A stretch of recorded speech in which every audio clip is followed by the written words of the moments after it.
Merci d'être là. On est à la 4e édition du Dîner au féminin du Comité Vitalité économique. On a Isabelle Lafortune de Saint-Roch qui est là et qui a accepté de bien vouloir nous parler d'elle-même, de l'entreprise familiale Propane Expert. Moi, mon fil conducteur dans ma carrière là, qui m'a permis de m'épanouir professionnellement, c'est de créer des zones ou de provoquer des zones d'instabilité dans ma vie professionnelle. Tu sais, d'accepter que j'avais pas toutes les compétences pour accepter un mandat de travail ou pour lever ma main pour dire, tu sais, provoquer l'événement, dire, OK, ça m'intéresse, je le sens, tu sais, je suis confiante, tu sais, je vais vous parler de mon cœur, là, mais tu sais, souvent, on a des insights, là, on se dit, faut que je suive un peu mon feeling. Puis, je savais que j'avais pas toutes les qualifications, mais une chose que je savais, c'est que j'ai une personnalité résiliente. Je suis une fille qui lâche jamais. Quand tu te trouves dans ta zone d'inconfort, ben tu trouves des moyens, finalement, pour arriver à tes fins. Tu sais, l'être humain veut pas justement être dans ces zones-là, mais il faut les provoquer dans sa carrière, ces moments-là. C'est de ça que je veux vous parler aujourd'hui. Tu sais, de ce fil conducteur-là qui m'a épanoui professionnellement tout au long de ma carrière de 15 ans là, jusqu'à maintenant. Je peux vous dire que j'ai défié un petit peu les statistiques. Une femme, pour pouvoir se considérer elle-même et se percevoir comme étant capable à un nouveau défi professionnel, va vouloir se développer à 100%, va vouloir faire des lectures, va aller chercher un cours, va aller chercher un atelier de travail, etc., pour pouvoir dire, lever la main peut-être, ben je pourrais peut-être être considérée. Tu sais, versus un homme qui, lui, va avoir 60% des compétences pour arriver à faire le travail de son nouveau mandat, par exemple, mais va avoir la confiance pour y aller, va avoir confiance en ses capacités. J'ai décidé d'aller étudier en administration, mais j'ai décidé d'aller en anglais. J'ai décidé d'aller à l'école de gestion de John Molson parce que je me disais, je m'en vais en affaires, je veux vraiment mieux maîtriser l'anglais que ce que j'ai présentement. Alors, je vais m'inscrire à l'université en anglais, puis je vais être dans une zone bien instable, puis je vous le dirais que c'était assez incroyable. Mon meilleur ami, c'était mon dictionnaire. Ça m'a vraiment permis de mettre cette compétence-là, dans le fond, dans mon sac à dos. Puis, tu sais, encore aujourd'hui, même si je suis à Saint-Roch, de l'Achigan, OK?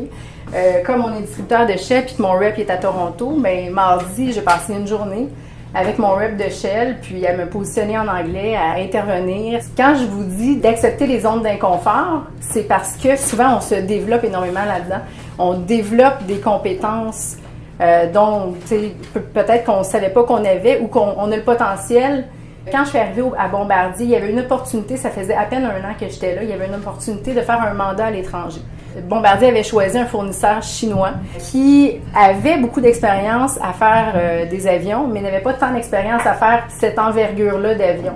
Donc, dans le contrat, c'était indiqué qu'on allait supporter le design puis la fabrication de l'avion de notre partenaire chinois. Je me suis dit, un mandat à l'étranger, ça arrive pas souvent dans une vie. Je travaillais pour cet avion-là, là, en ressources humaines, mais je vous dirais, ma plus grande phase d'apprentissage professionnel, ça s'est passé là, parce que c'était un contexte de travail hyper difficile. J'ai eu l'impression que j'arriverais pas à mes fins. Puis quand je vous dis encore zone d'inconfort, là, c'est vraiment, là, il a venté solide, là. Il y avait rien de seté. J'arrivais là-bas, puis les enfants, il y avait pas nécessairement de garderie identifiée, il y avait pas d'école internationale d'identifier pour les envoyer. Ils logeaient tous à l'hôtel.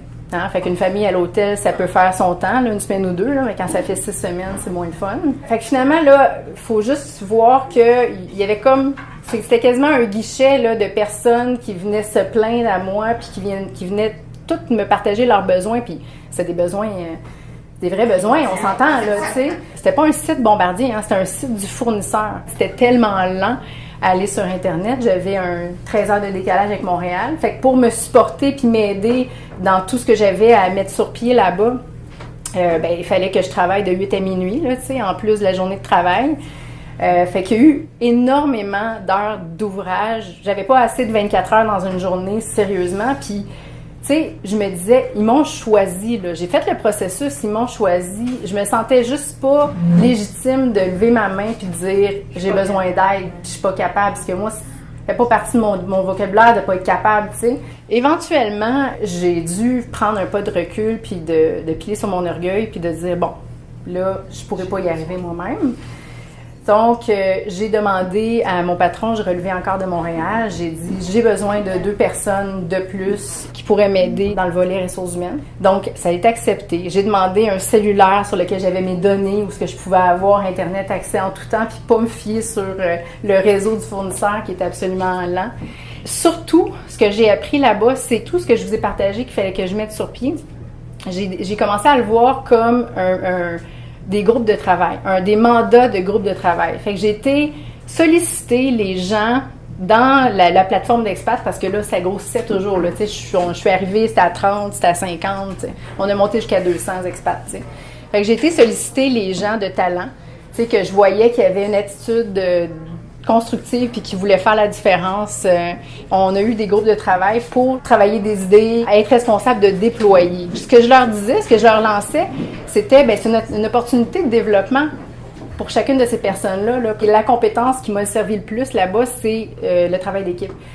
J'ai souvent, dans ma carrière avant, réussi seule, donc réussi à tirer ton épingle du jeu seule, mais là-bas, c'est juste pas possible. T'sais. Fait que je me suis vraiment entourée de gens qui voulaient faire la différence avec moi, avec qui, dans le fond, tous ces programmes-là, tout ce déploiement-là a été possible. T'sais. Puis on a même été plus loin que qu'est-ce qu'on pensait. T'sais, il y avait vraiment un mini bombardier qui s'était créé, puis ça, c'est tellement le fun à entendre. Là, t'sais.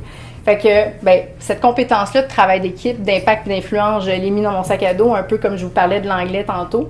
Puis c'est sûr que ça m'a aidé à me voir comme futur gestionnaire. J'ai été gestionnaire d'équipe sur le site de Mirabel à Bombardier. Puis quand tu as le travail d'équipe, là, puis c'est ancré en toi, puis tu te dis, on va arriver à nos résultats en équipe. Puis il va y avoir un dynamisme d'équipe aussi pour y arriver.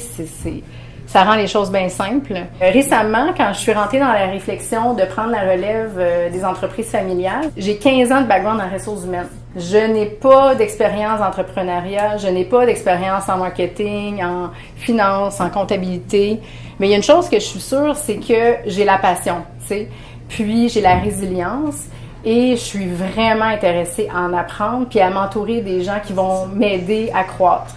Fait que tout ce que j'ai appris finalement, puis en acceptant d'être dans une zone, je veux dire, une zone de danger ou une zone d'inconfort et d'instabilité, ça m'a permis toujours de me développer comme professionnelle. Le pire qui peut arriver, c'est quoi? C'est que je me rends compte que c'est pas pour moi, mais je veux dire, mon bagage puis mon sac à dos de compétences, je l'ai encore là, puis je vais pouvoir continuer sur le marché du travail. Fait que c'était ça mon histoire aujourd'hui.